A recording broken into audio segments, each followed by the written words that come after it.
guys, what's up and welcome back to my channel. So today we're going to be talking about another rich person wanting to get onto a submersible and go to the Titanic wreck. I think we all have a pretty good short-term memory, aka what happened about a year ago now. After the OceanGate implosion, the ultra-wealthy still can't resist the deep sea. Makers of luxury submarines braced for collapse after an expedition to the Titanic wreckage ended in disaster, but some deep-pocketed clients are still calling. I'm gonna wait before I say anything. The ocean floor off the coast of Sebastian, Florida is littered with untold fortunes. For 3 centuries now, the sea has turned the gold and silver coins of the doomed Spanish treasure fleet over and over among strands of flowing seaweed and beneath the claws of scuttling crabs. 20 miles inland, plunked on an unassuming industrial lot amid a swampy expanse, lie vessels capable of surfacing that sunken bounty. Triton Submarines, founded in 2008,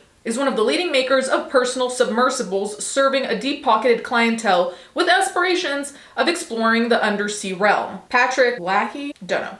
The company's co-founder and CEO is one of the world's most experienced submersible operators. He has piloted a sub to the deepest point in the ocean, more than 35,000 feet below the water's surface in the West Pacific. He speaks about his profession with passion, sometimes peppering his sentences with profanity. About a year ago, it seemed as though his work could all come screeching to a halt. I have to ask, and I don't know if this is a stupid question on account of private jets, but that's a little bit different in my opinion. People having personal submersibles just seems dangerous. Like, unless it's actually a crew going with someone who has been, historically working in the deep sea.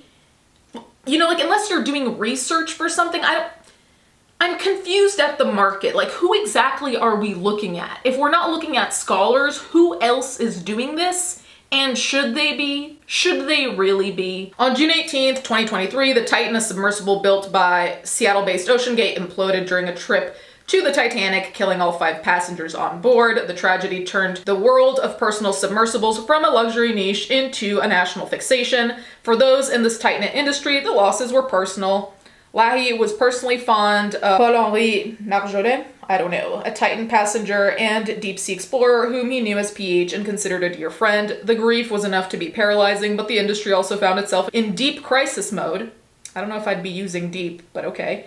People who had never been inside a submersible were understandably swearing the vessel off for good. In a culture that attracts people who push the limits of adventure, the implosion gave even some sub-enthusiasts pause. Now, I'm gonna chime in here, and I'm gonna sound like a hater because I am one. I think a lot of what is done in terms of this extreme shit is basically risk calculation, right? Because the arguments that I saw online and the arguments that I was making with my friends behind closed doors and not on the internet were just conversations about, if you were going to do this, what precautions would you take? What experts would you talk to? Who would you want with you in the submersible who knows everything? You know what I mean? Like, what would you do basically to make sure that it didn't end up that way?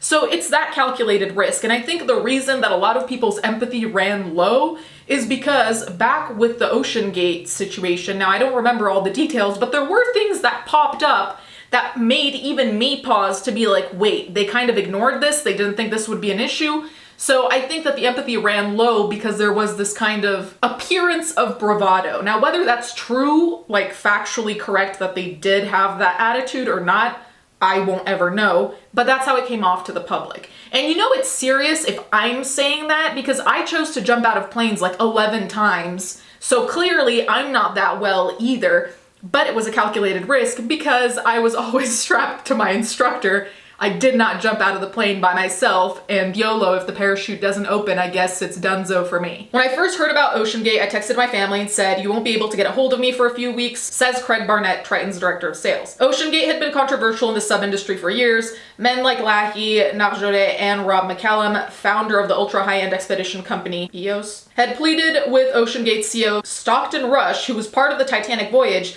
to exercise caution with Titan. In 2018, McCallum wrote to Rush in an email reported by the BBC, "You're wanting to use a prototype, unclassed technology in a very hostile place. As much as I appreciate entrepreneurship and innovation, you are potentially putting an entire industry at risk." After the implosion, co-founder Guillermo I'm not even gonna try that, told the Wall Street Journal that Russia's goal was to build a safe sub while quote unquote breaking the rules the industry had followed. Internally, we always called ourselves SpaceX for the oceans. Insert name said. This was the other part of what I was thinking about with OceanGate and with companies like this generally, is that I think that at a certain point, there is the possibility that you're wanting to stand out and be different and not like all the other submersible companies is going to be an issue. In the sense of innovation for the sake of innovation sucks. It sounds stupid to put it this way, but it does sound like bragging rights, right? It sounds like you're trying to say, oh, well, I did this first, I broke the rules first, blah, blah, blah. And it's like, again, if we're not taking calculated risk, you can break the rules and then people fucking die because what? You want it to be different, you want it to innovate. It doesn't count as innovation if what you're making doesn't work. I thought we all knew this. I sound a little bit aggressive, which is not new, but I really don't like this kind of like, oh, I go past the boundaries, I break the rules. And it's like, all of that, the premise is that you break the rules making the thing work. Because if you're just breaking the rules, anyone can do that. The idea is to break the rules with intelligence so that you go around something and still make shit work. Does that make sense? I feel insane when I'm trying to explain these things because it seems so obvious. Several authorities, including the US Coast Guard, the National Transportation Safety Board, and the Transportation Safety Board of Canada opened investigation into OceanGate last summer following the disaster in order to determine what went wrong and to prevent it from happening again. So Triton and its main competitor, Netherlands-based U-Boat Works, I don't know, suddenly had to differentiate their subs from the OceanGate vessel, otherwise the fatal dive could grind the entire personal sub industry to a halt. I'm sorry, I'm still not over personal sub. Anyway, the companies say they needed to drive home the key difference between classed certified as safe and up to code and unclassed subs. Both Triton and U-Boat Works use third-party maritime classification societies to ensure that their machines are classed, and Yeos uses only class subs for its chartered voyages. Titan, on the other hand, was unclassed and built using experimental designs and materials such as carbon fiber that were prone to cracking after repeat dives. So this is where I think a lot of people's empathy runs low, because going on Titan, that was unclassed. Already something being unclassed, I don't know how comfortable I'd feel about all of that, just as a notion, let alone with all the intricacies that I'm sure I wouldn't be able to understand. Carbon fiber that were prone to cracking after repeat dives. How is that something we just overlook? And this is why I'm saying the whole personal submarine market is so bizarre to me, because first of all, shouldn't there just be a unequivocal standard, not like classed, unclassed, all this other bullshit? It's like, should there not just be a legal necessity for any submarine in existence, whether it's personal, commercial, whatever the fuck, just a standard? Would that not solve a lot of problems? Would that not be safer overall? What am I missing? After Titan's passengers were declared dead, Lahey became a kind of industry spokesman. He was still flushed with heartache when he was interviewed by the Times of London and ended up sounding too raw. In the interview, he described Rush as predatory. Shortly thereafter, Triton's New York City public relations firm, Shaman Abbas, recommended that Lahey remain behind the scenes. Sometimes I wonder if I should have gotten more out front of the story because I was chomping at the bit, Lahey says, but I was very emotional. It still baffles me beyond words that PH was on board. As Lahey and his peers see it, OceanGate's problems weren't broader submersible problems. They say class subs are considered exceptionally safe modes of transportation thanks to rigorous testing of designs and materials. So I skipped a couple paragraphs because this is a very long article. I'll link it down below, but the Wall Street Journal asks you to sign up for a fuck-ass subscription, just so you know. Anyway, but just a few days after the implosion, Lahey's phone rang. We had a client, a wonderful man, Lahey says. He called me up and said, you know what we need to do is build a sub that can dive to Titanic level depths repeatedly and safely and demonstrate to the world that you guys can do that and that Titan was a contraption. That man is Larry Connor, an Ohio real estate investor who has been down to the Mariana Trench and all the way up to the International Space Station.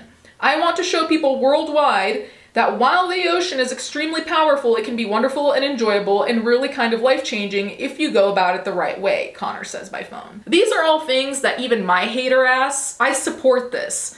But again, I also really think that there is a very thin line between innovation and feeling invincible, and you gotta be careful. He and Lahey plan to make the Titanic journey together in a two-person vessel. Patrick has been thinking about designing this for over a decade, but we didn't have the materials and technology, Connor says. You couldn't have built this sub 5 years ago.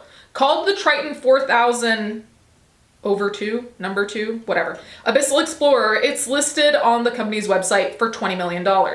The 4,000 represents the depth it can dive to in meters. Notably, Titanic rests at 3,800 meters. Connor says he isn't afraid of the deep, but he's not fearless. Just the night before our call, he said he had a fright while driving home to his farm. I almost hit a deer. I was probably going 60 miles per hour. That was scary. I don't know what the deer has to do with anything, but if you were freaking out driving 60 miles per hour, undoubtedly it's scary to almost hit a deer, but I just have to pause on that when you're gonna go all the way down with sea creatures that haven't even been discovered yet. Do we want to talk about how much of the ocean is undiscovered? In many ways, the deep sea remains as much an unexplored frontier as outer space. Thank you. It contains multitude of undiscovered bounties, treasures, minerals, and unexamined forms of life. The unknown is what draws most people to the world of submersibles. Nearly everyone interviewed for this story expressed an insatiable curiosity about the natural world. Still, to have reservations about getting inside of even a class submersible is understandable. There is a trio of phobias associated with these machines. Okay, claustrophobia, thalassophobia, fear of deep bodies of water, and agoraphobia. So they talk about a couple of other really rich people who want to sink their money into this, no pun intended. I have to say, I think I have a little bit of trepidation at this concept because, again, we see in small and bigger ways how having money can make you bypass a lot of things that nobody should be able to bypass. Like safety protocols, even if you're gonna pay someone off, that should not be bypassable. That should not be negotiable, and that counts for the build of a submersible too. You shouldn't be able to say, hey, send me down in this tuna can shit box to go see the Titanic and just pay someone off to let you do that. That should not be on the table to begin with. Now, obviously, the world is not sunshine and rainbows, so we know what actually happens, but it is concerning because I feel like the more we go in this direction and people try to, quote unquote, break the rules, again, there's a thin line there. You guys can let me know what you think in the comments down below. I don't know what the new, I guess, pop culture obsession, and I know these people have made their life this work, submersibles and all that shit, but I really do wonder why all of this is happening now of all times. Even with OceanGate, I really wonder how that just kind of popped up out of nowhere, at least for me and a lot of other people online. Let me know what you think in the comments down below. Thank you guys so much for watching. Thank you to my patrons as always, and I'll catch you guys next time.